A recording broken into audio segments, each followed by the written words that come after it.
আসসালামু আলাইকুম। 2022 সালের শুরুর থেকে আমরা দেখছি যে মিড রেঞ্জ ক্যাটাগরির যে বাজেটটা রয়েছে অ্যারাউন্ড 15 থেকে 30-35 হাজার টাকা, এই বাজেট ক্যাটাগরির মধ্যে ফোন লঞ্চিং খুবই কমে গিয়েছে এবং ফোন লঞ্চ হবার পরেও যেই ফোনগুলো actually value for money devices থাকে কিংবা যে ফোনগুলো চাহিদা বেশি থাকে সেই ফোনগুলো আমরা মার্কেটের মধ্যে খুব বেশি একটা অ্যাভেলেবেল দেখি না। এছাড়াও শাওমির ফোনগুলোর মধ্যে সফটওয়্যার প্রবলেম থাকার কারণে আমরা রেকমেন্ডও করতে পারি না খোলা মনে, এগুলো আপনারা কম বেশি সকলেই জানেন। কিন্তু একটা জিনিসের প্রবণতা এখানে সবচাইতে বেশি দেখা যাচ্ছে যেখানে কিনা মার্কেটের মধ্যে ফোনের শর্টেজ আছে। এই মুহূর্তে গিয়ে যেহেতু মিড রেঞ্জ ক্যাটাগরির মধ্যে নতুন ফোন পাওয়া যাচ্ছে না, সেই ক্ষেত্রে গিয়ে এই মিড রেঞ্জ বাজেটের মধ্যেই পুরনো ফ্ল্যাগশিপ ফোনগুলো হয়তো বা ইউজড রিফারবিশড এগুলো বলে চালিয়ে দেওয়া হচ্ছে। অ্যাকচুয়ালি ভালো ফোনই পাওয়া যাচ্ছে, ম্যাক্সিমাম সময় দেখা যাচ্ছে ইনঅ্যাক্টিভ ফোন খুবই কম পাওয়া যায়, ম্যাক্সিমাম সময় অ্যাক্টিভ কিংবা ইউজড রিফারবিশ ফোনগুলোই, যেগুলো কিনা একটা সময় ফ্ল্যাগশিপ ফোন ছিল যার দাম 60-70 হাজার টাকা, 80 হাজার 1 লাখ পর্যন্ত ছিল, সেই ফোনগুলো পাওয়া যাচ্ছে 30 হাজার টাকার নিচে কিংবা আশেপাশে। অ্যাকচুয়ালি এই ফোনগুলো কিনা এখনকার সময় উঠতি কিনা, মেন বিষয় হচ্ছে নতুন ফোনও যদি আপনি কিনতে চান অ্যারাউন্ড 25-26 হাজার কিংবা 30 হাজারের নিচে ভাই ভালো ক্যামেরা ফোন নাই। আর এখনকার সময় ভাই সবাই ফুড ব্লগার, সবাই সস্তা ব্লগার, ওইটা সেটা বেসিক্যালি টিকটক ভিডিও বানানোর জন্য এখনকার সময়ে ক্যামেরার প্রয়োজনীয়তা অনেক বেড়ে গিয়েছে। সেই জন্য গিয়ে অ্যারাউন্ড যাদের কিনা বাজেট কম কিংবা ডেডিকেটেডলি ভিডিওই বানাতে চায় তাদের জন্য তেমন বেশি একটা চয়েসেস কি কোনো চয়েসেসই নেই, কেননা 30 হাজার টাকার নিচের প্রাইসিংয়ের মধ্যে ভালো ক্যামেরা ফোন একটাও নাই। সেই জন্য গিয়ে এই ভিডিও ক্যাটাগরির জন্য কিন্তু একটা মার্কেট অলরেডি তৈরি হয়ে গিয়েছে। আর এর মধ্যে সবচেয়ে বড় প্রবলেমটা কি, আগে যে একটা ব্যালেন্সড ফোন পেতাম কিংবা মিনিমাম হলেও ভালো একটা ক্যামেরা ফোন পেতাম, সেই জিনিসটা একদমই পাচ্ছি না। যদিও বা 30 হাজার টাকা বাজেটের মধ্যে মাসে 2-1টা ফোন যদি আমরা বের হতেও দেখি, সেগুলোর ক্যামেরা ভাই Moto up to the mark performance দিতে পারছে না এখনকার দিনে হাইব্রিড প্রসেসরের কারণে কিংবা ইমেজ প্রসেসিংয়ের প্রবলেম থাকার কারণে। যে কোনো অবস্থায়, যে কোনো পর্যায়ে, যে কোনোভাবে পুরনো 1-2 বছরের ফ্ল্যাগশিপ ফোনগুলো এখনকার সময় নতুন ফোন থেকে কয়েক গুণ ভালো ক্যামেরা সাপোর্ট দিচ্ছে কিংবা ভিডিও কোয়ালিটির মধ্যে কিংবা ভিডিওগ্রাফির মধ্যে তো একদমই আনবিটেন থাকছে। আর পার্টিকুলারলি 1-2 মিনিট যাবত যে জিনিস নিয়ে কথা বললাম সেই জিনিসটার জন্যই একটা ফোনের চাহিদা অনেক বেড়ে যাচ্ছে। পুরনো একটা ফোন যেটার চাহিদা কিনা মার্কেটে আবার নতুন করে তৈরি হয়েছে। ইনঅ্যাক্টিভ ফোন তো পাওয়া যাচ্ছে না, বেসিক্যালি ইউজড রিফারবিশড এই ফোনগুলো পাওয়া যাচ্ছে, যেগুলো কোয়ালিটি তেমন একটা খারাপ এখন পর্যন্ত বলা যায় না, কেননা অনেক মানুষই শুধুমাত্র ভিডিও করার জন্য যারা এই ফোনগুলো কিনছে তারা যথেষ্ট পরিমাণ স্যাটিসফাইড। সেই ফোনগুলো হচ্ছে Galaxy S10, S10 plus, note 10 plus এবং নোট 10। আজকের ভিডিওতে আমরা ডেডিকেটেডলি S সিরিজ নিয়ে আপনাদের অনেক কনফিউশন রয়েছে যে এই সময় S10, S10 প্লাস কিনলে কীরকম হবে, কী কী আছে এই ফোনগুলোর মধ্যে বেসিক্যালি এই সময়ের মধ্যে মানানসই কিনা এবং কোন কোন জিনিস আমাদের স্যাক্রিফাইস করতে হতে পারে শুধুমাত্র ভালো ক্যামেরা পাওয়ার জন্য কিংবা একটা ফ্ল্যাগশিপ ফোনের এক্সপিরিয়েন্স পাওয়ার জন্য। আচ্ছা, ফার্স্ট অফ অল শুরুতেই বলে রাখি আমরা কিন্তু সিরিয়াল ওয়াইজ ভিডিও মেনটেন করি না। আমাদের ভিডিওর ফরম্যাট এরকম থাকে যে আমরা একদমই ইম্পর্টেন্ট যে বিষয়গুলো ওগুলোই আগে বলবো। ফর এক্সাম্পল এখানে সবচাইতে বড় বিষয়টাই হচ্ছে Exynos 9820, যথেষ্ট জঘন্যতম প্রসেসর ওটা। ওই প্রসেসরের ভেরিয়েন্টটা যদি আপনারা পান, ইউজড কিংবা রিফারবিশড হোক না কেন, সেই ক্ষেত্রে গিয়ে আপনারা ওই ভেরিয়েন্টের ফোনটা নেবেনই না। কলকম স্ন্যাপড্রাগনের 855 যেটা কিনা যথেষ্ট ব্যালেন্সড এবং আমার একটা ফেভারিট প্রসেসর ছিল, সেই প্রসেসর দিয়ে যে ভেরিয়েন্টটা এসেছিল সেই ভেরিয়েন্টেই ম্যাক্সিমাম টাইমে বাংলাদেশের মধ্যে এখন পাওয়া যায় ইউজড হিসাবে।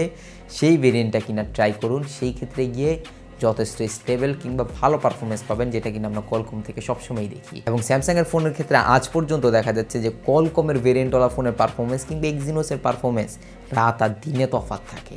আর এই জিনিসটা আগে অনেক বেশি হতো। ডিসপ্লে থেকে যদি শুরু করি, ডিসপ্লে একদম ফ্ল্যাগশিপ ক্যাটাগরির, এই বাজেট ক্যাটাগরির মধ্যে এই সময় নতুন ফোনের মধ্যে ভুলেও এই ডিসপ্লে দেওয়া সম্ভব না। 2K ডিসপ্লে থাকছে, যেটা কিনা একটা ডাইনামিক অ্যামোলেড প্যানেল, কিন্তু হাই রিফ্রেশ রেট থাকছে না, এটা মাথায় রাখবেন। বাট 2K ডিসপ্লে যে ডিটেল আপনারা দেখতে পারবেন এই ডিসপ্লের মধ্যে, সেটা একদমই আনবিটেন। কিন্তু এটাও মাথায় রাখতে হবে, যদি ডিসপ্লে ভাই নষ্ট হয় ফোন ফিক্কা দিয়ে ফালা দিতে হবে, কারণ ডিসপ্লে চেঞ্জ করতে ভাই যে টাকা দিয়ে ফোন এখন কিনবেন বেসিক্যালি ওই ফোনের দামই আপনার খরচ হয়ে যাবে। মানে এই ডিসপ্লের দামই প্রায় 20 হাজার টাকা, হয়তো বা এখন দাম কমে গিয়েছে 10 হাজারের নিচে পাওয়া যায়, কিন্তু একটা সময় স্যামসাংয়ের এই ফ্ল্যাগশিপ ফোনগুলো ডিসপ্লে চেঞ্জ করতে 20-25 হাজার টাকা লেগে যেত।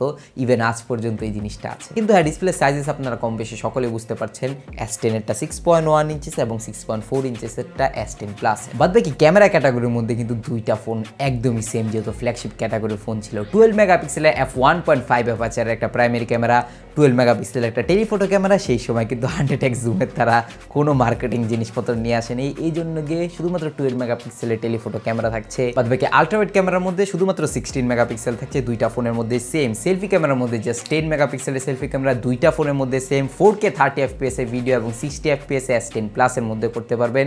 1080p 30 এবং 60 অলমোস্ট সেম দুইটার মধ্যে। কিন্তু একটা জায়গায় গিয়ে পুরো এই দুইটা ফোনের যে কনফিউশন রয়েছে যে কোনটা থেকে কোনটা বাই করব, কেননা দুইটা ফোনের যেহেতু একই ক্যামেরা, দামে কিন্তু তফাৎ রয়েছে। বাইং ডিসিশনটা চেঞ্জ হয়ে যায় শুধুমাত্র এই ব্যাটারি ক্যাটাগরির মধ্যে। গ্যালাক্সি S10 এর মধ্যে 3400 mAh ব্যাটারি রয়েছে, যেটা কিনা একদমই বেমানান। এই সময় আপনি 2 ঘন্টা 3 ঘন্টা ব্যাকআপ পাবেন কিনা সেটা নিয়েও সন্দেহ রয়েছে, যেহেতু স্যামসাংয়ের ব্যাটারির উপর একটা বড় ইলজাম রয়েছে। স্যামসাংয়ের ব্যাটারি 2-3 বছর পর অনেক বেশি পরিমাণ ফল করে কোয়ালিটি কিংবা ব্যাটারি ব্যাকআপ সহ। ব্যাটারি নিয়ে ভাই প্রচুর কাহিনী রয়েছে, এটা নিয়ে একটা ডেডিকেটেড ভিডিও রয়েছে, ডেসক্রিপশন বক্সে লিঙ্ক থাকবে কিংবা আইক্যাটের মধ্যে দিয়ে দেওয়া থাকবে। বাট S10 এর মধ্যে যেহেতু 3400 mAh রয়েছে, S10 Plus এর মধ্যে এই জিনিসটা পুষিয়ে দেওয়া হয়েছে 4100 mAh ব্যাটারি। এখন আপনার গিয়ে ডিসিশন থাকবে এটা যেহেতু ভাই এগুলো ওয়ান টাইমের জন্য মানুষ কিনে, মানুষ মনে করে যে এই যেহেতু ফ্ল্যাগশিপ ফোনগুলো আমি কিনবো একটু ফ্ল্যাগশিপ এক্সপিরিয়েন্সের জন্য কিংবা আমার এখন ভালো ক্যামেরা পারফরমেন্স প্রয়োজন, সেই জন্য একটা ফোন কিনবো। ডে টু ডে লাইফের ইউজিংয়ের ক্ষেত্রে তেমন বেশি একটা এক্সট্রিম ইউজ আমি করব না, তাদের জন্য গিয়ে যদি আপনি ছোট ডিসপ্লে মানিয়ে চলতে পারেন, S10 এর ডিসপ্লেটাও কিন্তু বেসিক্যালি অনেকটাই ছোট, 6.1 ইঞ্চেসের হ্যান্ডি ডিসপ্লে, অ্যাকচুয়ালি এক হাতে ইউজ করার মতো ইউজেবল। সেই সিনারিওতে আপনি একটা ছোটোখাটো পাওয়ার ব্যাংক সাথে নিয়ে ঘুরতে পারেন, তাহলে ব্যাটারি ইস্যুসটা একদমই সলভ হয়ে যায়। কিন্তু আপনি যদি পাওয়ার ব্যাংক না নিয়ে ঘুরতে চান, সেই ক্ষেত্রে যদি একটু ভালো ব্যাটারি ব্যাকআপ চান, তেমন আহামরি কিন্তু ভালো হবে না। 3400 mAh আর 4100 mAh দুইটার মধ্যে প্রায় অলমোস্ট সেমই ব্যাটারি ব্যাকআপ পাবেন, যেহেতু ডিসপ্লের মধ্যে তফাৎ রয়েছে। যেখানে ব্যাটারি কম দেওয়া হয়েছে ওটা ডিসপ্লেও কিন্তু ছোট, সেই জন্য পাওয়ার কনজাম্পশন কম হবে, আর এখানে পাওয়ার কনজাম্পশন একটু হলেও বেশি হবে। বাট একটা কোশ্চেন কিন্তু সবসময় থেকেই যাচ্ছে এর ব্যাটারি ব্যাকআপ নিয়ে, সেই ক্ষেত্রে দুইটা ফোন নিলে আপনার কিন্তু পাওয়ার ব্যাংক ইউজই করতে হবে। S10 Plus-এর ক্ষেত্রে আমি ডিসিশন নিতে কী বলবো, যে S10 Plus যেহেতু 27-28 হাজার টাকার আশেপাশে পাওয়া যাচ্ছে, যেগুলো কিনা ইউজড বাংলাদেশের মধ্যে USA ভেরিয়েন্ট আসছে, সেগুলোকে না কিনে আপনি 4-5 হাজার টাকা আরও অ্যাড করে গ্যালাক্সি নোট 10 Plus পাওয়া যাচ্ছে, যেগুলোর কন্ডিশন কিনা অনেক ভালো, ক্যামেরাও ভালো, ওভারঅল ইউজেসের দিক দিয়ে মোটামুটি দিক দিয়ে বলতে গেলে S10 Plus থেকে নোট 10 Plus কয়েক গুণ এগিয়ে আছে এবং নোট 10-এর ইউজেসও অনেকভাবেই করা যায়। সেই ক্ষেত্রে গিয়ে ওই ফোনটা বেশি পরিমাণ লেজিটেবল থাকবে। আর যদি আপনার বাজেট 20-22 হাজার টাকার আশেপাশে থাকে, সেই ক্ষেত্রে গিয়ে S10 যথেষ্ট ভালো ফোন, যদি আপনি ভালো ক্যামেরা পারফরমেন্স চান এবং stereo performance, display, camera wise overall haptic ফিডব্যাকের মধ্যে আপনি একটা ফিল করতে পারবেন যে আপনি একটা ফ্ল্যাগশিপ ফোন ইউজ করছেন রাদার দেন আপনি একটা মিড রেঞ্জ বাজেট ক্যাটাগরির ফোন ইউজ করছেন। সেই জিনিসটা ফিলিংয়ের জন্যই অ্যাকচুয়ালি এই ফোনগুলো এখনকার সময় মানুষ অনেক কিনছে এবং আপনাদেরও দেখছি এই ফোন দুটোকে নিয়ে প্রচুর পরিমাণ এক্সাইটমেন্ট রয়েছে। সেই জন্য একদমই ক্লিয়ার ইনফরমেশন রাখুন মাথার মধ্যে, যদি S10 Plus নিতেই মন চায়, কিছু টাকা বাজেট বাড়িয়ে নোট 10 Plus নিন, এক্সপিরিয়েন্স একদমই চেঞ্জ হয়ে যাবে, কিংবা S10 Plus থেকে যথেষ্ট পরিমাণ ভালো থাকবে। আর একটা পয়েন্ট সেটা মাথায় রাখবেন, গ্যালাক্সি S সিরিজ কিন্তু এখন থেকে আর কোনো ধরনের সফটওয়্যার আপডেট পাবে না। মেজর যে সফটওয়্যার আপডেট রয়েছে One UI এর, সেগুলো আর একদমই পাবে না। তাতে লাস্ট আপডেট আগামী 1-2 মাস আগে হয়তো বা গিয়েছে কিংবা এখন যাচ্ছে। এইটাই S10 সিরিজের মধ্যে একদমই লাস্ট আপডেট থাকছে, যেহেতু 3-4 বছর অলরেডি হয়ে গিয়েছে। তাদের কমিটমেন্ট এটা থাকে যে 3-4 বছর তারা মেজর সফটওয়্যার আপডেট দিবে বেসিক্যালি, কিংবা সিকিউরিটি প্যাচের সাপোর্টটা দিবে। বাট 20-22 হাজার টাকার মধ্যে দুইটা চয়েস এখনকার সময়। S10 নিতে পারেন আপনি চাইলে, যদি স্যামসাংয়ের ফোন পছন্দ হয়, স্যামসাংয়ের এই ফোনটা যথেষ্ট কমিটেড ফোন এবং অনেকেরই পছন্দ হ্যান্ডি ফোন হিসাবে। কিংবা পিক্সেল লাভারদের জন্য আরও একটা চয়েসেস রয়েছে, সেটা হলো Pixel 4 XL।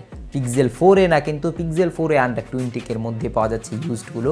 Pixel 4a XL পাওয়া যাচ্ছে প্রায় 23-24 হাজার কিংবা 22 হাজার টাকার মধ্যেও পাওয়া যায় অনেক সময়, 464GB ভেরিয়েন্ট।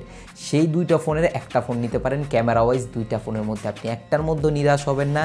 বেসিক্যালি এগুলো একটা সময় ফ্ল্যাগশিপ ফোন ছিল, সেই জন্য গিয়ে ক্যামেরা ওয়াইজ এই সময়ও মিড রেঞ্জ ক্যাটাগরির ফোন থেকে যথেষ্ট এগিয়ে থাকবে।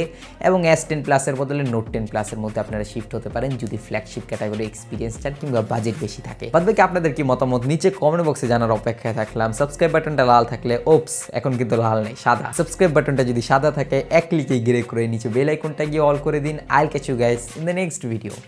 আল্লাহ হাফেজ।